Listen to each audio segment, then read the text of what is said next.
Tiny Tales Podcast, Tiny Tales Podcast, Tiny Tales. Don't forget to like, comment, share, and subscribe.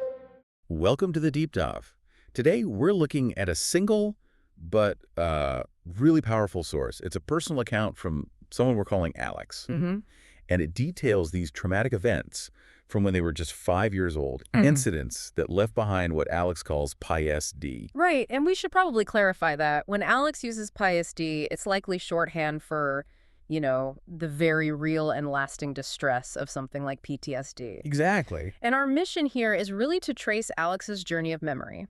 It's a case study in how these scattered, confusing childhood memories can suddenly, decades later, click into place. And the picture they form is just devastating. The realization that this wasn't random at all, but a plot from inside the family. A plot orchestrated by an uncle living in a house Alex visited all the time. Okay, let's unpack this. So, this story begins somewhere that's meant to be safe. The home of a relative, Uncle G.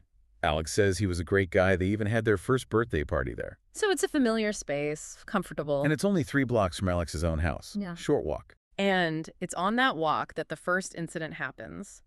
Alex is 5, their sister is 6, and they're approached by a stranger. And Alex gives this incredibly vivid description of her.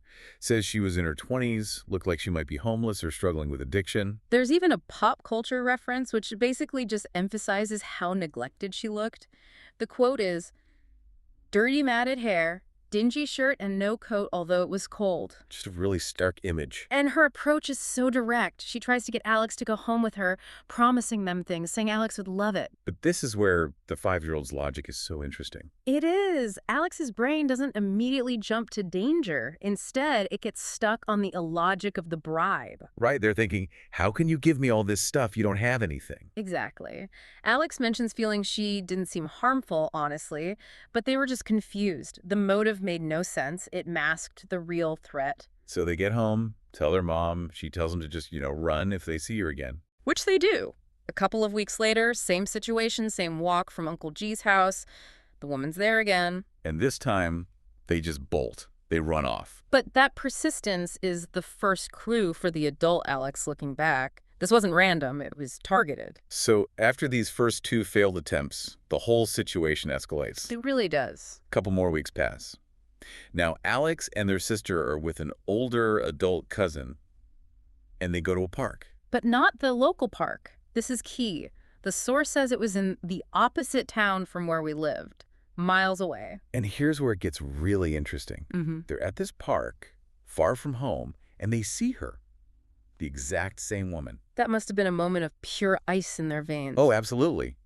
Alex says they realized they'd been bamboozled, that this couldn't be a coincidence. The confusion is gone now. It's replaced by fear, because they knew she didn't drive, so how on earth did she get there? That one detail changes everything. It proves this is a coordinated effort. Thankfully, the adult cousin is there. The kids immediately point her out, oh my God, that's her. And the cousin doesn't miss a beat.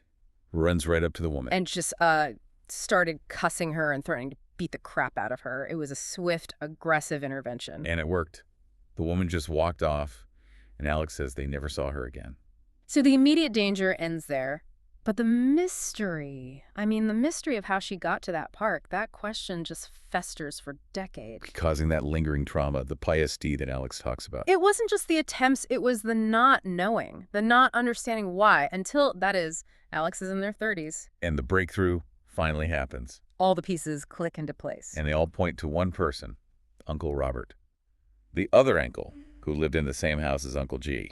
He occupied the entire top floor of the house. And this is where a single, seemingly random childhood memory becomes the absolute key to the entire mystery. The 5 locks. 5 locks on his bedroom door. Alex says, "I used to wonder why, but never really thought about it." As a kid, it's just one of those weird things adults do. But as an adult, looking back at a series of abduction attempts, it's not a quirk anymore, it's evidence. So what was the deduction? How did the locks explain everything?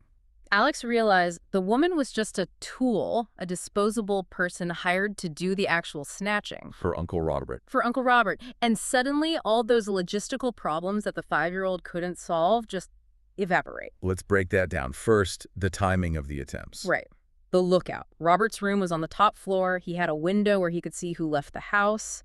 The woman wasn't just randomly waiting. He was signaling her. He was signaling her, or at least giving her the schedule. That explains the timing perfectly. Okay, second. The big mystery. The park. The transport.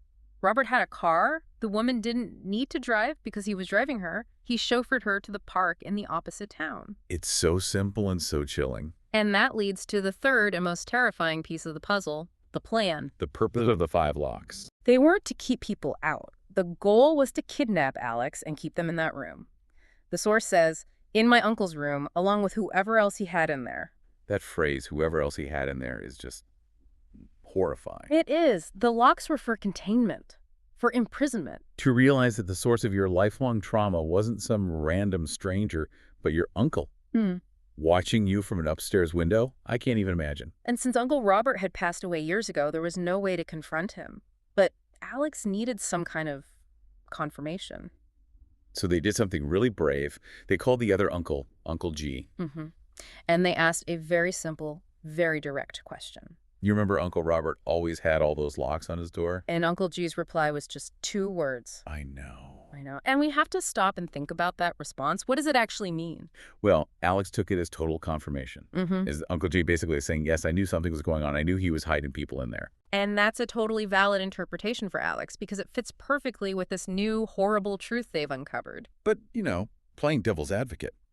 Could it just mean, I know, he was a weirdly private guy? Of course, the ambiguity is there. But for Alex, it closed the loop. It turned what was a suspicion into a certainty, and it implicated Uncle G, at least in knowing something was deeply wrong. So what does this all mean? I think it means that the very thing that made the attack so confusing to a child, the absurdity of it all, was actually part of the design. How so? The homeless-looking woman offering bribes she couldn't afford.